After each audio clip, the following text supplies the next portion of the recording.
acara Pendidikan News TV bersama saya Fani di acara Psikoedukasi Pendidikan.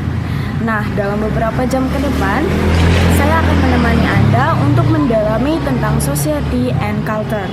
Jadi, kita akan mendalami tentang apa itu society and culture, mengapa society culture itu penting, dan penjelasan itu akan dijelaskan oleh teman saya Wulan. Silakan. Baik, sekarang kita akan masuk ke dalam konteks masyarakat. Perspektif psikologi cenderung dapat mengabaikan konteks sosial yang lebih luas. Nah, sistem pendidikan merupakan bagian dari masyarakat dan hubungan ini sangat berimplikasi pada apa yang dicapai oleh anak di sekolah. Nah, teman-teman harus tahu bahwa teori Vygotsky ini menjelaskan bahwa proses pendidikan pada dasarnya itu merupakan pengembangan pengetahuan dan pemahaman anak mengenai budaya sosial di daerah masyarakat tersebut. Sekarang kita akan masuk dalam konteks budaya dan sekolah. Budaya merupakan proses adaptif yang dapat mengumpulkan solusi yang berhubungan dengan masalah yang sering dihadapi. Budaya ini akan terus dipelajari, dibagikan, dan ditransmisikan secara turun-temurun. Proses perkembangan ini pada anak akan disebut sebagai sosialisasi. Nah, teman-teman tahu nggak sih, pendidikan ini merupakan bagian yang penting dari sosialisasi tersebut. Nah, apa sih tujuan pendidikan formal dan eksplisit? Nah, tujuannya itu untuk mengembangkan pengetahuan, keterampilan, dan pemahaman yang ditetapkan oleh kurikulum.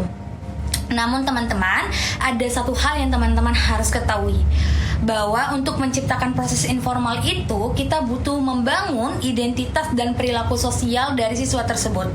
Nah, proses informal ini tuh berasal dari teman sebaya dan nilai-nilai yang ada di dalam sekolah tersebut. Selain itu, bisa juga melalui proses kulturasi yang bukan saja untuk mengirimkan informasi, tetapi juga membangun nilai-nilai dan keyakinan yang diperlukan dalam bermasyarakat. Proses kulturasi ini tidak selalu terlihat, tetapi akan tampak lebih masuk akal jika teman-teman itu dibesarkan dalam suatu budaya tertentu. Nah, pendidikan itu teman-teman sangat dipengaruhi oleh pengaruh budaya umum. Karena apa? Karena pembawaan keyakinan dan nilai dari siswa serta staf sekolah yang ada di sekolah.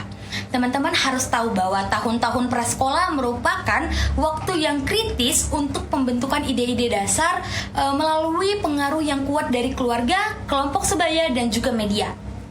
Maka dari itu, peran sekolah juga terbuka terhadap adanya tekanan dalam masyarakat luas dengan adanya reformasi pendidikan yang bertujuan untuk memberikan keterbukaan yang lebih besar untuk para orang tua yang ada di luar sana.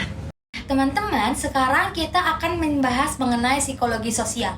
Psikologi sosial berusaha untuk menjelaskan fungsi sosial dengan mempertimbangkan bagaimana individu tersebut bisa beroperasi dengan konteks sosial mereka itu secara langsung.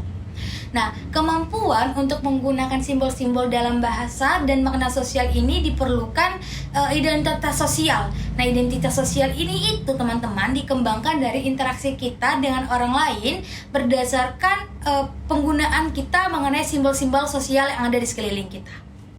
Oke, selanjutnya kita akan belajar pentingnya peran dan norma dalam kehidupan. Nah, jadi peran itu membawa perilaku yang diharapkan atau disebut juga dengan norma. Misalnya dalam dunia pendidikan, perilaku normatif seseorang siswa yang duduk diam dalam mengerjakan pelajaran. Jadi buat teman-teman semua, peran dan norma itu adalah cara yang ampuh untuk memahami dan memprediksi apa yang akan dilakukan orang. Misalnya di sekolah, ini akan menjadi aturan untuk perilaku dan sering ditulis dan ditampilkan untuk dilihat oleh para siswa. Kemudian kita akan belajar tentang perilaku sosial. Harapan kita tentang apa adanya perilaku sosial yang sesuai dapat dipahami sebagai bentuk skrip atau naskah. Skrip yang dimaksudkan di sini yaitu jenis skema yang menentukan urutan umum interaksi dalam situasi sosial tertentu. Seperti interaksi antara guru dengan murid yang sesuai dengan naskah tersebut. Misalnya, dengan berdiskusi tentang pelajaran. Peran Penggunaan norma dan naskah berguna karena memungkinkan orang untuk memprediksi dan memahami perilaku sosial. Misalnya, menempatkan guru pada posisi otoritas dengan tanggung jawab mengatur murid dan menyampaikan informasi. Sedangkan peran pelengkap murid adalah untuk menerima otoritas ini dan untuk memenuhi harapan tentang pekerjaan dan perilaku di kelas. Lalu apa sih fungsi pendidikan terhadap masyarakat dan budaya?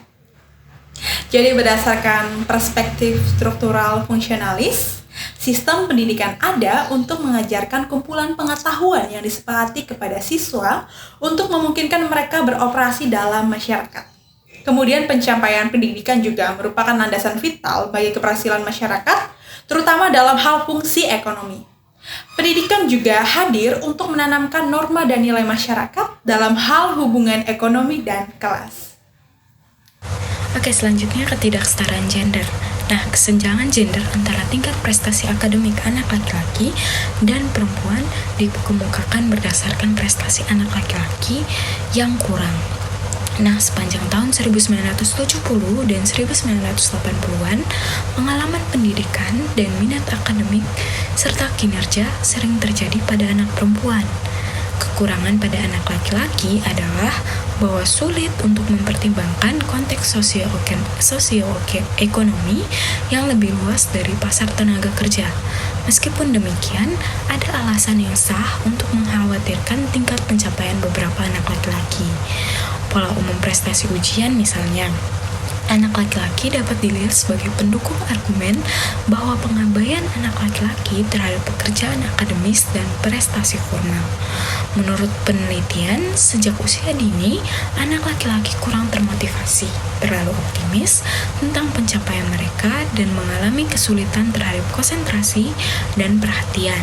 Berbeda dengan anak perempuan yang lebih menarik diri, pendiam, dan memiliki ketenangan yang lebih stabil untuk bisa menyembunyikan masalah. Oleh karena itu, tidak tepat untuk menggeneralisasikan secara tidak kritis antara anak laki-laki dan juga anak perempuan. Oke, selanjutnya belajar di ruang kelas dengan beragam budaya. Nah, pendekatan perbedaan budaya telah dikritik karena membawa resiko yang menganggap bahwa perbedaan budaya menjadi statis dan tetap. Karakteristik stereotip yang ada pada siswa akan menghambat keterbukaan pemikiran. Namun, perbedaan budaya tidak serta-merta menyebabkan kegagalan sekolah.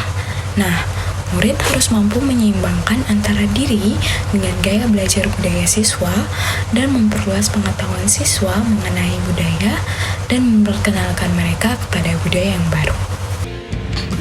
Baik teman-teman, begitu dulu pembahasan kita untuk hari ini, kurang lebih mengenai sosial dan kultur budaya.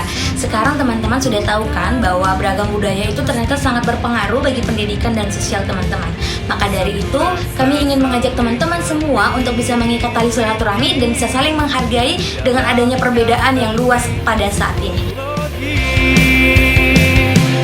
Miliki sesamamu, tunjukkan dalam asingmu. Tak perlu ragu dalam keluarga baru. Kita beda raga, tetapi satu cinta.